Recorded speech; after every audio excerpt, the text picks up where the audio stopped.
नमस्कार दोस्तों, स्वागत है आपका गोयला क्लासेस के अंदर।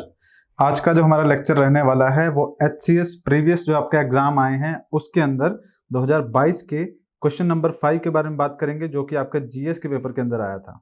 ये क्वेश्चन आपका बेसिकली विंड्स के ऊपर, वेव्स के ऊपर आया था। क्वेश्चन की तरफ आगे बढ़ते हैं। आगे बढ़ने से पहले आप लोगों के लिए एक इन्फॉर्मेशन है। आप हमारी एक टेस्ट सीरीज है जिसको आप ज्वाइन कर सकते हो 999 के अंदर। इस टेस्ट सीरीज के अंदर आपको 20+ टेस्ट मिल जाएंगे। इसको ज्वाइन करने के लिए आपको क्या करना होगा, goilaclasses.com के नाम से हमारी वेबसाइट है, वहां पर जाके एनरोल करना पड़ेगा। इस टेस्ट के अंदर आपको जो 20 टेस्ट मिलेंगे, ये सारे टेस्ट आपके सेक्शनल भी होंगे और साथ में आपके कंबाइंड टेस्ट भी मिलेंगे, जिसमें आपका GS प्लस CSAT वाला कंबाइंड आपको टेस्ट सब देखने को मिलेंगे। आप भी इन टेस्ट सीरीज को ज्वाइन कर सकते हैं हमारी वेबसाइट पर जाके। चलिए क्वेश्चन की तरफ आगे बढ़ते हैं। क्वेश्चन आपका HCS 2022 के अंदर पूछा गया था। क्वेश्चन आपका था जो कि आपका ओशनोग्राफी टॉपिक है ज्योग्राफी के अंदर, वहां से क्वेश्चन पूछा गया था। Which of the following characteristics are correct about the waves. Waves के बारे में आपका क्वेश्चन पूछा गया था कि कौन कौन सी कैरेक्टरिस्टिक्स हैं जो वेव्स के बारे में बिल्कुल करेक्ट है। तो पहला आपका है wind causes waves to travel in the ocean. जो हवाएं हैं वही आपकी ओशंस के अंदर जो वेव्स हैं उनको पैदा करती हैं। वेव्स को हिंदी में बोलते हैं तरंगे। तो जो हवाएं हैं वही आपकी ओशन के अंदर जो तरंगे हैं उनको पैदा करती हैं। ये आपका क्या है, पहली स्टेटमेंट है। सेकंड स्टेटमेंट आपकी ये है, जो एक्चुअल मोशन होता है वाटर का, उसके नीचे का जो हिस्सा है वो सर्कुलर नहीं होता है।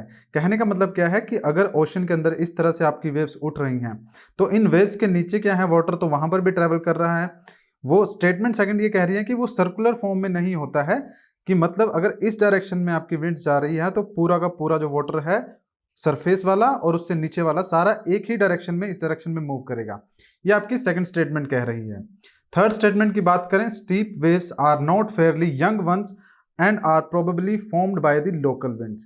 कहने का मतलब यह है कि जो ये विंड स्टीप विंड्स होती हैं, जो वेव्स होती हैं जो बहुत जिनकी ज्यादा हाइट होती हैं, उनको स्टीप बोलते हैं। एक नॉर्मल होगी जिसमें हाइट आपको कम देखने को मिलेगी। तो जो स्टीप वेव्स हैं are not fairly young ones, कि वो बिल्कुल नहीं होती हैं, मतलब पुरानी होती हैं। और दूसरा क्या है कि वो बनाई जाती हैं किनके द्वारा, लोकल विंड्स के द्वारा। लोकल विंड्स मतलब कि अगर एक ये आपका ओशन है तो इसके ऊपर जो विंड्स आपकी ब्लो कर रही हैं वही आपकी स्टीप वेव्स भी लेके आएंगी, काफी हाइट वाली वेव्स भी लेके आएंगी। ये आपकी स्टेटमेंट 3 कह रही है। और स्टेटमेंट 4 की अगर हम बात करें, the highest and the lowest point of the waves are called the crest and trough. मतलब कि ये वेव है तो जो इसका हाईएस्ट पार्ट है इसको क्रेस्ट बोलेंगे स्टेटमेंट के हिसाब से, और ये जो लोअर पार्ट है इसको ट्रफ बोलेंगे स्टेटमेंट के अकॉर्डिंगली। तो ये आपकी 4 स्टेटमेंट है। उसके बाद आपको बताना है कि इनमें से कौन कौन से स्टेटमेंट हैं जो वो करेक्ट है। ऑप्शन ए आपका कहता है कि स्टेटमेंट 1 एंड 2 करेक्ट है। ऑप्शन बी कहता है कि स्टेटमेंट 2 एंड 3 करेक्ट है। ऑप्शन सी कहता है 3 एंड 4 स्टेटमेंट करेक्ट है, या फिर option D 1 and 4 statement correct है। तो इसके अगर राइट आंसर की बात करें तो हम आपको बता देते हैं, यहां पर स्टेटमेंट आपकी ओनली 1 करेक्ट है और 4। तो 1 एंड 4 वाला क्या है आपका ऑप्शन डी, ये आपका राइट आंसर है। अब हम समझने की कोशिश करते हैं कि क्यों ये आपका राइट आंसर है और एक्चुअली में वेव्स होता क्या है। देखिए, अगर हम बात करें, ये आपका नॉर्थ अमेरिका है और नॉर्थ अमेरिका के नीचे आपको देखने को मिलेगा साउथ अमेरिका, और यहां पर आपका जो यूरोप है वो आपको देखने को मिलेगा। यूरोप के बाद इस तरफ आपका एशिया आ जाएगा और यहाँ पर आपका इंडिया आ जाएगा। ये आपका वर्ल्ड मैप है, यहाँ पर आपका ऑस्ट्रेलिया आ जाएगा। देखिए होता क्या है कि यहाँ पर बीच में आपका अटलांटिक ओशन है, यहाँ पर आपका अटलांटिक ओशन है। इसके दूसरी तरफ यहाँ पर आपको पैसिफिक ओशन देखने को मिलेगा। इस डायरेक्शन में भी यहाँ पे आपका पैसिफिक ओशन है और यहाँ पर बीच में आपका इंडियन ओशन आपको देखने को मिलेगा। अब देखिए क्या होता है, अगर मान लीजिए जो विंड्स है आपकी एक डायरेक्शन में ट्रेवल कर रही हैं, मान लीजिए जो विंड्स है नॉर्थ अमेरिका से आपकी यूरोप की तरफ ट्रेवल कर रही हैं और या फिर साउथ अमेरिका से आपकी अफ्रीका की तरफ ट्रेवल कर रही हैं, तो दोनों केसेस में क्या होगा, जब ये वाटर के ऊपर से जाएंगी, मतलब कि अटलांटिक ओशन के ऊपर से जब ट्रेवल करेंगी, तो यहाँ पर ये क्या करेंगी, जो वाटर है उसको राइज करेंगी। राइज क्यों करेंगी, क्योंकि विंड आपकी मूव कर रही है आगे की तरफ को, तो जिस डायरेक्शन में आपकी हवा चलेगी, अगर आपने तालाब भी देखा होगा तो तालाब में जिस तरफ को हवा चल रही होती है तालाब का पानी भी उसी डायरेक्शन में जा रहा होता है। तो अगर विंड की डायरेक्शन ये है तो यहां पर आपका क्या है, ओशन के अंदर आपको इस तरह से जो वेव्स हैं वो देखने को मिलेंगी। अब यहाँ का जो पानी है इस तरह से ऊपर और नीचे होता हुआ जा रहा होगा। यही जो विंड्स हैं, हवाएं हैं, तरंगे पैदा करती हैं समुद्र के अंदर और उन्हीं तरंगों को हम वेव्स बोलते हैं। तो आप एक चीज क्लियर समझ गए होंगे कि जो हवाएं हैं वही आपकी जो वेव्स हैं, तरंगे हैं, उनको पैदा करेंगी ओशन के अंदर। तो फर्स्ट स्टेटमेंट आपकी बिल्कुल करेक्ट हो जाती है। और फोर्थ स्टेटमेंट की अगर हम बात करें तो जो आपकी वेव होती हैं उसका जो टॉप मोस्ट पार्ट होता है, मान लीजिए यहां पर देखिएगा, अगर ये आपकी वेव है, इसका जो टॉप मोस्ट पार्ट है इसको आपका क्रेस्ट बोला जाता है। क्रेस्ट मतलब वो हिस्सा जो वेव्स में सबसे ऊपर है, और जो सबसे नीचे हिस्सा है उसको ट्रफ बोला जाता है। तो ये आपका ट्रफ हो जाता है। अब ये जो वेव है ये इस तरह से जाएगी, तो जो बीच का जो लेंथ वाला हिस्सा रह गया, जो बीच का हिस्सा रह जाएगा, एक बार दोबारा से ड्रॉ करते हैं। ये देखिए इस तरह से वेव है। सो ये ऊपर वाला हमने बताया क्रेस्ट है, नीचे वाला आपका ट्रफ है, और इन दोनों क्रेस्ट के बीच में, मतलब अगला जो क्रेस्ट होगा वो भी तो यहाँ पर होगा, तो इन दोनों क्रेस्ट के बीच की जो एरिया है उसको क्या बोलेंगे, उसको बोलेंगे वेवलेंथ। तो ये आपकी वेवलेंथ होती हैं। अब आप एक चीज क्लियरली समझ गए होंगे कि वेव्स क्या होती हैं, क्रेस्ट किसको बोलते हैं, ट्रफ किसको बोलते हैं। तो यहाँ पर देखिए, यहाँ पर स्टेटमेंट 1 आपकी करेक्ट हो जाती है, स्टेटमेंट 4 आपकी करेक्ट हो जाती है। तो हमने आपको बताया था कि ऑप्शन डी इसका राइट आंसर है। अभी देखिए स्टेटमेंट 2 और जो स्टेटमेंट 3 है वो करेक्ट क्यों नहीं है, उसके पीछे का लॉजिक क्या है। स्टेटमेंट 2 कहती है कि actual motion of the water beneath the wave is not circular. इसको भी हम समझने की कोशिश करते हैं। यहाँ पर देखिए ये आपका ओशन है, इस डायरेक्शन में आपका जो वाटर है वो मूव कर रहा है, और जो इस डायरेक्शन में आपकी जो हवा है, विंड जो है वो मूव कर रही है। तो विंड की मूवमेंट की वजह से क्या हो रहा है, जो ओशन का वाटर है वो भी इस तरह से ऊपर नीचे चलता हुआ मूव कर रहा है। अब ओशन वाटर मूव कर रहा है, हमारी जो स्टेटमेंट सेकंड है वो ये कहती है कि ये जो वाटर मूव कर रहा है सरफेस पे, इसके नीचे का जो पानी है, मतलब कि ये वाला सारा हिस्सा जो यहाँ पर जो पानी भरा पड़ा है, ये सारा क्या है, वेव के नीचे सर्कुलर मोशन में नहीं मूव करता। ये आपकी सेकंड स्टेटमेंट है, बट वो गलत है। क्यों? क्योंकि आप देखेंगे कि ये वाला जो सरफेस के नीचे का जो हिस्सा है वहां पर वाटर बिल्कुल सर्कुलर मोशन में मूव करेगा। आपका वाटर इस डायरेक्शन में जा रहा है, तो क्योंकि हवा जो ऊपर है वो इस डायरेक्शन में जा रही है, तो पानी को भी इसी डायरेक्शन में लेके जाएगी। लेकिन होगा क्या, जो पानी होगा इस डायरेक्शन में जाएगा, एक हाइट तक ऊपर उठेगा, उसके बाद वो नीचे आएगा। अब ऐसा तो नहीं होगा कि पानी हवा में उठता उठता बिल्कुल अर्थ के एटमॉस्फेयर से बाहर चला जाएगा, ऐसा नहीं होगा। कुछ फीट की हाइट तक, कई बार ये ज्यादा भी हाइट होती है जब आपकी सुनामी आती है, बट हम नॉर्मल केस लेके चल रहा है, जब वेव्स उठ रही हैं तो वो थोड़ी सी हाइट तक आपकी उठेंगी, उसके बाद पानी अगेन नीचे आके गिरेगा, क्योंकि वो ऊपर ऊपर तो नहीं जाएगा, नीचे की तरफ को आके गिरेगा कहीं ना कहीं पे। तो जब वो नीचे आएगा तो होगा क्या, अब ये वाली जो स्टेज है आप इसको मान लीजिए स्टेज 1 है, और यहाँ से जहाँ से पानी उठा था इसको मान लीजिए स्टेज 2 है। तो यहाँ से स्टेज 1 से क्या होगा, पानी यहाँ पर ज्यादा हो जाएगा क्योंकि ऊपर से पानी आया है बहुत सारा, और सारा यहाँ स्टेज 2 से पानी इकट्ठा होकर गया, इस स्टेज 2 से पानी इकट्ठा होकर गया, और सारा पानी जाके स्टेज 1 पे आके मिला यहाँ पे। अब यहाँ पर पानी ज्यादा होने की वजह से ये पानी का जो मूवमेंट है अगेन आपकी सरफेस के अंदर, सी सरफेस के अंदर ये मूवमेंट इस डायरेक्शन में आपको देखने को मिलेगी। अगेन ये इस डायरेक्शन में पानी मूव करेगा, और जब यहाँ पर पहुंचेगा तो जो पीछे से हवा आ रही है, ऊपर जो हवा जा रही थी उसकी वजह से जो सी वाटर मूव कर रहा है, अगेन इस वाटर को फिर से ऊपर उठाएगा, अपलिफ्ट करेगा। तो ये जो मोशन बनेगा ये कॉन्टिन्यूसली क्या दिखेगा आपको, ये सर्कुलर मोशन देखने को मिलेगा। तो इस वजह से क्या होता है, जो कोई भी वेव है, मान लीजिए ये वेव है, इस वेव के नीचे जो आपको मोशन देखने को मिलेगा वो हमेशा सर्कुलर मोशन ही देखने को मिलेगा। पानी इस तरह से उठता हुआ जाएगा, और अगेन ये आपकी मूवमेंट है, अगेन ये आपकी मूवमेंट है, तो ये सर्कुलर मोशन में आपको वाटर है देखने को मिलेगा सी सरफेस के अंदर, जो सबसे ऊपर वाली सी की लेयर है उसके अंदर का जो हिस्सा है। तो स्टेटमेंट जो हमने बात की थी 2 वो इनकरेक्ट हो जाती है, क्योंकि ये कह रहे हैं कि नॉट सर्कुलर, जबकि एक्चुअली में सर्कुलर होता है।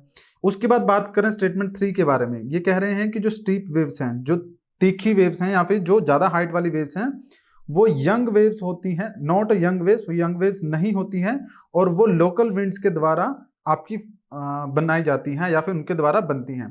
तो देखिए इस स्टेटमेंट के अंदर जो आधा पार्ट है, half part of the statement, ये आपका इनकरेक्ट है, बाकी जो पीछे का हिस्सा है वो आपका करेक्ट है। लेकिन हम पूरी स्टेटमेंट का ही आंसर दे सकते हैं, तो हम क्या बोलेंगे कि स्टेटमेंट 2 जो है, स्टेटमेंट 3 जो है वो आपकी इनकरेक्ट है। क्यों है ऐसा, ध्यान रखिएगा। इन्होंने कहा कि steep waves are not fairly young ones. देखिए अब हम बात करते हैं आपके वर्ल्ड के मैप के बारे में। इस पिक्चर में देखिएगा, यहां पर आपका जो ऊपर का हिस्सा है, इक्वेटर से ऊपर का जो हिस्सा है, ये रही आपकी इक्वेटर, इससे ऊपर का जितना हिस्सा है वो नॉर्दर्न हेमिस्फीयर, नीचे वाला हिस्सा सदर्न हेमिस्फीयर। अब होता क्या है, जो वेव्स होती हैं आपकी, दो तरह की आपको वेव्स देखने को मिलेगी। एक होती हैं आपकी टाइड्स, दूसरी होती है आपकी जो नॉर्मल वेव्स आपको देखने को मिलेगी ओशन के अंदर में। टाइड्स और वेव्स में क्या डिफरेंस है? टाइड्स की हाइट ज्यादा होगी, ठीक है। वेव्स क्या है आपकी? वेव्स नॉर्मली उनकी हाइट कम भी हो सकती है, लेकिन टाइड्स के केस में क्या है, यहाँ पर हाइट आपको ज्यादा भी देखने को मिल सकती है, कम भी देखने को मिल सकती है, लेकिन वेव्स जो होंगी वो नॉर्मल साइज में, नॉर्मल हाइट में ही आपकी जो होंगी देखने को मिलेगी। और टाइड्स का रीजन क्या है कि ये आपकी ग्रेविटेशनल फोर्स की वजह से जनरेट होती हैं। ग्रेविटेशनल फोर्स किसकी? मून या फिर सन की। इन दोनों की ग्रेविटेशनल फोर्स की वजह से टाइड्स जो है जनरेट होती हैं। जबकि वेव्स के केस में हमने पढ़ा कि ये विंड्स की वजह से जनरेट होती हैं। तो टाइड्स जब आपकी आती हैं तो होता क्या है, मान लीजिए यहाँ पर आपकी अर्थ है और इसके एक साइड यहाँ पर मून है, दूसरे केस में यहाँ पर मून है। मून क्या करता है? अपना जो सर्कल है वो कंप्लीट करता है, रेवोल्यूशन कंप्लीट करता है अर्थ के अराउंड। तो जब मून यहाँ पर पहुंचेगा तो इस केस में इस पर्टिकुलर प्लेस में ये जो एरिया है अर्थ का, यहाँ पर ग्रेविटेशनल फोर्स ज्यादा होगी, तो यहाँ पर आपको जो टाइड्स हैं वो देखने को मिलेगी। पानी इस तरह से आपका उठेगा।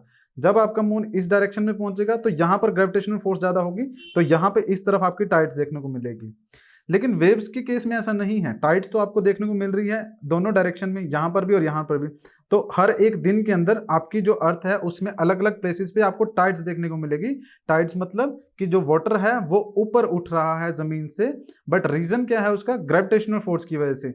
वो मून भी हो सकता है, सन भी हो सकता है। लेकिन वेव्स की जब हम बात करते हैं तो वेव्स क्या होता है, वो लोकल विंड्स की वजह से जनरेट होती हैं। जो वेव्स होती हैं वो उसका ग्रेविटेशनल फोर्स से कोई खास लेना देना नहीं है। जो वेव्स आपकी ओरिजिनेट होगी वो आपकी विंड की वजह से, ये आपके ऊपर विंड मूव कर रही है, उसकी वजह से जो ओशन का जो वाटर है ये आपका ऊपर की तरफ यूं उठता हुआ जा रहा है। तो अब ये जो विंड होती है ये लोकल एरिया में फ्लो कर रही होती है। लोकल एरिया का मतलब क्या है यहाँ पर, कि ये ओशन बॉडी है, यहाँ पर विंड मूव कर रही है, और इसी विंड की वजह से जो नीचे है वहां पर ओशन में आपको टाइड देखने को मिल रही है। तो जो थर्ड स्टेटमेंट है वो आपकी क्या हो जाती है? गलत हो जाती है। क्यों? कि steep waves are not fairly young once.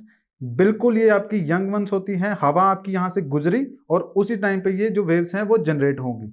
Okay, ऐसा नहीं है कि जो टाइड्स की तरह, अगर टाइड्स की बात करें तो टाइड्स में ये भी होता है कि मान लीजिए आपका जैसे ये अर्थ है, यहां पर आपका मून है और यहां पर आपका मून है, तो ओशन जो आपका अर्थ है उसके ऊपर वाटर तो क्या है, ऑल ओवर अर्थ पे फैला हुआ है। आप ये इमेजिन करके देखिए कि अगर एक जगह पर आपकी यहाँ पर टाइड आ रही है और यहाँ पर पानी जो है जमीन से ऊपर उठ रहा है, एक्चुअली में आपको ऐसा नजर आएगा अगर आप साइड व्यू से देखेंगे तो पानी यहाँ पर ऊपर उठ रहा है। अब ये जो एक्स्ट्रा पानी ऊपर उठा है, जब इसने हाइट गेन की है तो ये पानी आया कहाँ से?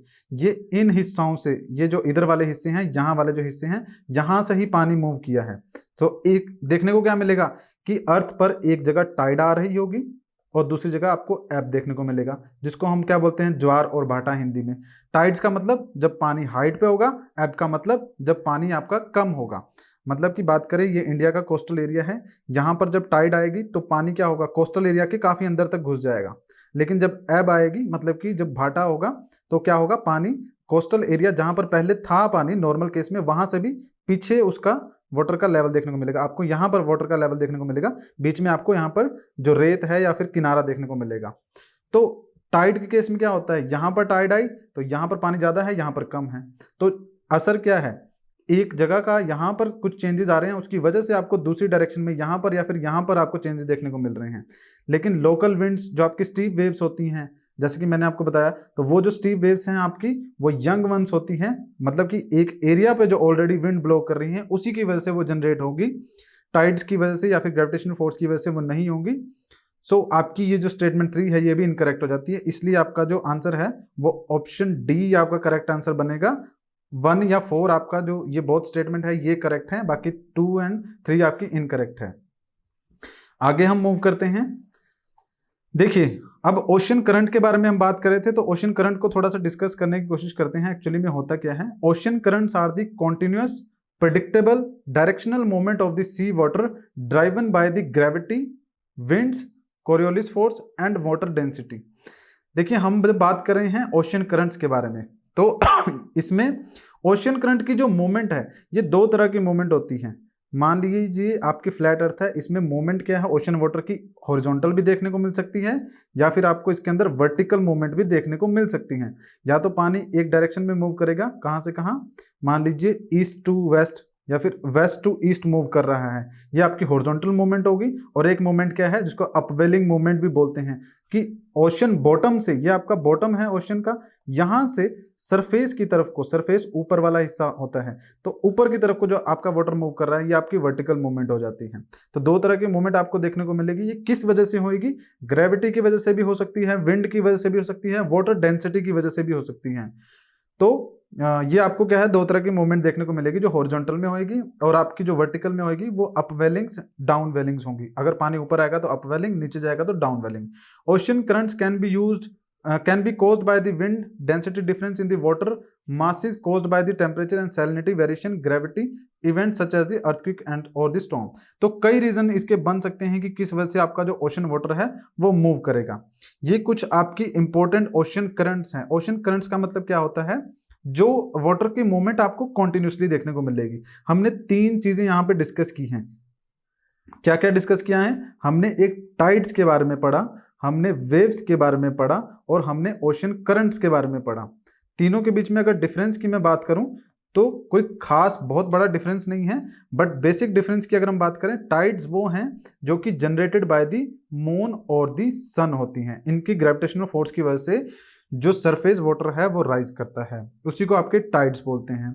वेव्स क्या हैं? ये बेसिकली जनरेट होती हैं आपकी विंड्स की मूवमेंट की वजह से। अगर एक ओशन के ऊपर विंड जिस डायरेक्शन में मूव कर रही होगी तो उसी डायरेक्शन में जो ओशन का वाटर है वो मूव करेगा। और जो करंट्स हैं, इसमें क्या डिफरेंस है? ये करंट्स का जो पैटर्न होता है, जो मूवमेंट होती है वो परमानेंट मूवमेंट होती है। कहने का मतलब, अगर ये पेरू करंट जो है मूव कर रही है, यहाँ पे डायरेक्शन दिखाई जा रही है, तो ये मूवमेंट आपको पूरे ईयर देखने को मिलेगी, फुल ईयर देखने को मिलेगी। ओके। और अगर हम बात करें किसी और के बारे में, जैसे इक्वेटोरियल काउंटर करंट है, तो ये इक्वेटोरियल काउंटर करंट आपको मूवमेंट कॉन्टिन्यूसली ऐसे देखने को मिलेगी। गल्फ स्ट्रीम होगी, ये इस तरह से जा रही हैं। तो ये जो वाटर की मूवमेंट है, करंट में क्या होगा, आपके वाटर की मूवमेंट होगी एक जगह से दूसरी जगह। इसके ऊपर भी थोड़ा सा डिस्कस करके देख लेते हैं। देखिए, ये गल्फ स्ट्रीम की हम बात करते हैं, तो ये गल्फ स्ट्रीम आप क्या देख रहे हैं कि आपका कैरेबियन आइलैंड्स जो है यहाँ पर अमेरिका के पास, यहाँ से मूव कर रही हैं और कहाँ जा रही हैं? ये यूरोप में जा रही हैं। तो अगर आपने ज्योग्राफी पढ़ी है तो आपको पता होगा कि कैरेबियन आइलैंड कहाँ पड़ रहा है? ये आपका सब ट्रॉपिकल एरिया पड़ रहा है, 23.5 वाला ट्रॉपिक ऑफ कैंसर यहाँ से गुजर रही है। तो यहाँ से गल्फ स्ट्रीम से वाटर जा रहा है। अब यहाँ से अगर वाटर जाएगा तो ऑब्वियसली उसका टेम्परेचर क्या होगा? ज्यादा होगा। हम एवरेज टेम्परेचर मान के चलते हैं 30 डिग्री सेल्सियस के आसपास टेम्परेचर होगा। तो यहाँ से ओशन वाटर मूव करेगा और कहाँ जाएगा? यूरोप की तरफ जाएगा। अब यूरोप में टेम्परेचर 30 डिग्री तो नहीं होगा, क्योंकि ये कहाँ पर है? ये आपका टेम्परेट रीजन पड़ रहा है। तो यहाँ पर टेम्परेचर कितना होगा? हम मान के चलते हैं कि 10 डिग्री सेल्सियस यहाँ का टेम्परेचर होगा यूरोप का। अब अगर 30 डिग्री सेल्सियस वाला वाटर 10 डिग्री सेल्सियस का जो वाटर है, जो ओशन है, वहां पर जाएगा तो क्या करेगा? यहाँ पर ये ओशन के वाटर से मिलेगा और उसके जो टेम्परेचर है उसको राइज करके कितना कर देगा? हम मान लेते हैं 20 डिग्री सेल्सियस कर देगा। तो ओशन करंट्स क्या होगी? जो एक पर्टिकुलर ओशन एरिया से मूव कर रही हैं और किसी दूसरी डायरेक्शन में जाएंगी, ये ओशन वाटर की मूवमेंट है। इसका हाइट से या उसकी अपवेलिंग या डाउनवेलिंग से, मतलब कि जैसे टाइड्स आपकी ओरिजिनेट होती हैं या फिर वेव्स ओरिजिनेट होती हैं, वैसा कुछ होना जरूरी नहीं है। बस इतना जरूरी है कि ओशन करंट के अंदर वाटर मूव करेगा एक पर्टिकुलर एरिया से दूसरे एरिया की तरफ को, और ये जो मूवमेंट आपको थ्रू आउट द ईयर देखने को मिलेगी। आज के लेक्चर में फिलहाल इतना ही है। आई होप आपको जो ओशन करंट्स है वो सब समझ में आया होगा। अगर आया होगा तो कमेंट बॉक्स में जरूर बताइएगा। हमारे चैनल को सब्सक्राइब कीजिएगा, बेल आइकन को प्रेस कीजिएगा, ताकि जो भी इंफॉर्मेशन है आगे की वीडियोस की वो आपको टाइम टू टाइम मिलती रहे। Thank you for joining us.